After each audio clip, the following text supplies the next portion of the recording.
నమస్తే అండి, welcome to my channel. అల్లం పచ్చడి పేరు పాతదే కానీ చేసిన తీరు కొత్తది. కొత్త ఇంగ్రీడియంట్స్తో చాలా తొందరగా అయ్యేట్లు చెప్తాను. నిజంగా నేను జాబ్ చేసిన 24 సంవత్సరాలు ఇది నా లైఫ్కి చాలా హెల్ప్ చేసింది. ఇది కనీసం 6 నెలలు ఫ్రిడ్జ్లో కాకుండా బయటే నిలవ ఉంటుంది. ఎండతో పనే లేదు, ఏ ఆర్టిఫిషియల్ ప్రిజర్వేటివ్స్ కూడా లేవు. మనకు తెలియని ఎన్నో కొత్త విషయాలు ఇందులో తెలుసుకోవచ్చు మొత్తం చూస్తే. కల్తీ అల్లాన్ని తేలిగ్గా ఎలా గుర్తించాలో కూడా చెప్తాను, రండి చూద్దాం. అసలు ఇంగ్రీడియంట్ అల్లం. ఇది 150 గ్రామ్స్ నుంచి 200 గ్రామ్స్ వరకు రఫ్గా తీసుకోవాలి. కల్తీ కానీ అల్లం ఎలా ఉంటుందో నేను చివరిలో చెప్తాను, అది చాలా ఇంపార్టెంట్ విషయం. ఇది మురికిగా అనిపిస్తుంది కదా, మీడియంగా డ్రై అయిన అల్లం ఇది. దీని నీళ్ళల్లో 3 సార్లు నీళ్లు మార్చి నీళ్ళల్లో మట్టి కనపడనంత వరకు శుభ్రం చేయాలి. జాయింట్స్ దగ్గర ఎక్కువ మట్టి ఉంటుంది కాబట్టి వాటన్నింటినీ విరక్కొట్టి నీళ్ళల్లో వేసి ఒక 10 మినిట్స్ ఉంచితే మట్టి అంతా మెత్తబడిపోతుంది. ఆ తర్వాత వరుసగా 3 టైమ్స్ శుభ్రం చేస్తే మట్టి మొత్తం పోతుంది. ఎందుకు ఇంత కష్టపడి మేము శుభ్రం చేయాలి, శుభ్రంగా ఉన్న అల్లమే కొనుక్కుంటాం కదా అని అంటే, అలా ఎందుకు శుభ్రంగా ఉన్న అల్లమే ఎందుకు కొనుక్కోకూడదో నేను చెప్తాను చివరిలో. తడి పూర్తిగా ఆరిపోయే వరకు పొడిగుడ్డ మీద నీడలో ఆరిపెట్టండి. ఒక హాఫ్ అన్ అవర్ నుంచి 1 అవర్ పడుతుంది తడి మొత్తం పోయి పొడిగా అయిపోవటానికి. ఒక కంపల్సరీ స్టెప్ ఒకటి చెప్తాను. ఈ పచ్చడే కాదు, ఏ పచ్చడైనా వాడే వస్తువులు అన్నీ తడి ఏ మాత్రం లేకుండా ఎండబెట్టాలి. లేదంటే నిల్వ ఉండనే ఉండవు, ఫంగస్ వచ్చేస్తాయి. మర్చిపోకుండా ఎండబెట్టి పచ్చడిని స్టార్ట్ చేయాలి. మిక్సీ, చాకు, కట్ చేసే ప్లేటు, స్టోర్ చేసే కంటైనర్, స్పూన్ అన్నీ ఎండలో ఎండబెట్టేయండి. చేతులు కూడా మొత్తం ప్రాసెస్లో తడి అనేది లేకుండా ఈ పచ్చడిని పట్టండి. ఎంత అల్లం తీసుకున్నామో అంతే చింతపండు మరిగించిన నీళ్ళల్లో వేసి మూత పెట్టేసి వదిలేయండి. అంటే ఇది స్టవ్ మీద కాదు, స్టవ్ నుంచి దింపేసిన తర్వాత వేయండి. పెద్ద ఈనెలు మాత్రమే తీస్తే చాలు, చిన్నవి వదిలేయచ్చు అట్లనే. ఇలా మరిగే నీళ్ళల్లో వేస్తే కనుక అది ప్రిజర్వేటివ్ టెక్నిక్ లాగా పనిచేసి పచ్చడి చాలా కాలం నిల్వ ఉంటుంది. తర్వాత మేజర్ ఇంగ్రీడియంట్ బెల్లమే. నేను 800 గ్రామ్స్ వరకు బెల్లం తీసుకున్నాను. అంటే అల్లం ప్లస్ చింతపండు ఎంత ఉంటే ఎగ్జాక్ట్లీ దానికి 2 తీసుకోవాలి. నల్ల బెల్లం ఆరోగ్యానికి చాలా చాలా మంచిది కాబట్టి దాన్ని వాడాను. ఇందులో ఇసుక ఎక్కువగా ఉంటుంది కాబట్టి పొయ్యి మీద ఉన్నప్పుడే కొంచెం నీళ్లు పోసి బెల్లం వేసి కరిగించి వడపోసి పక్కన పెట్టాలి.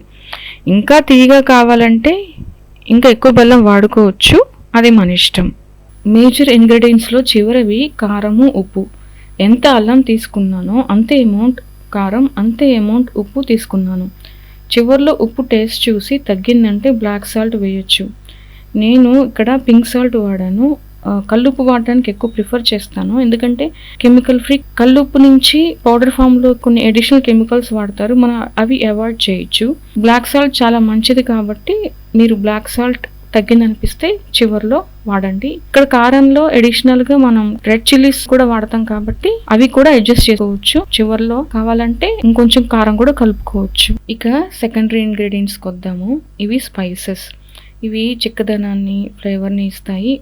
అది కాకుండా న్యాచురల్ ప్రిజర్వేటివ్స్గా కూడా పనిచేస్తాయి. ఇక్కడ 2 స్పూన్స్ మెంతులు, 2 స్పూన్స్ మినపప్పు, 3 స్పూన్స్ జీలకర్ర, 3 స్పూన్స్ శనగపప్పు పచ్చివి. ఇవన్నీ ఎంత ఉంటాయో అంత ఈక్వల్ అమౌంట్ ధనియాలు తీసుకోవాలి. ఇక్కడ చూపించలేదు కానీ 3 స్పూన్స్ ఫ్లాక్స్ సీడ్స్, ఒక 3 స్పూన్స్ సన్ఫ్లవర్ సీడ్స్ కూడా వేశాను. ఒక 50 గ్రామ్స్ వరకు ఉండే మిరపకాయలు, పెద్ద గుప్పెడు కరివేపాకు వేయాలి.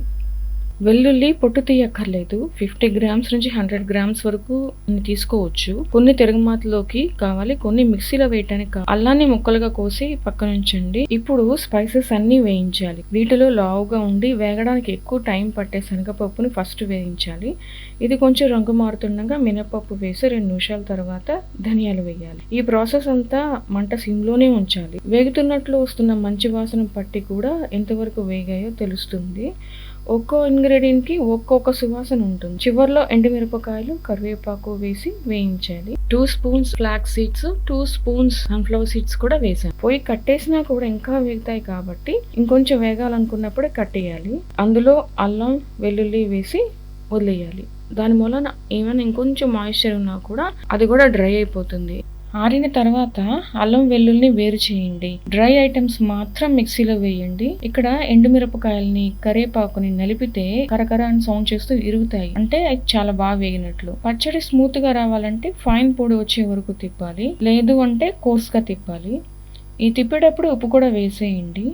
ఇది ఫస్ట్ స్టెప్. సీక్వెన్స్ మాత్రం కరెక్ట్ గా ఫాలో అవ్వాలి. అల్లం ముక్కలు నలగాలంటే మాత్రం చింతపండు కానీ బెల్లం కానీ మొదట్లో వేయకండి. పెద్ద జార్ అయితే పొడి అయిన తర్వాత అప్పుడు అల్లం వెల్లుల్లి వేసి ఒకసారి మిక్సీ తిప్పండి.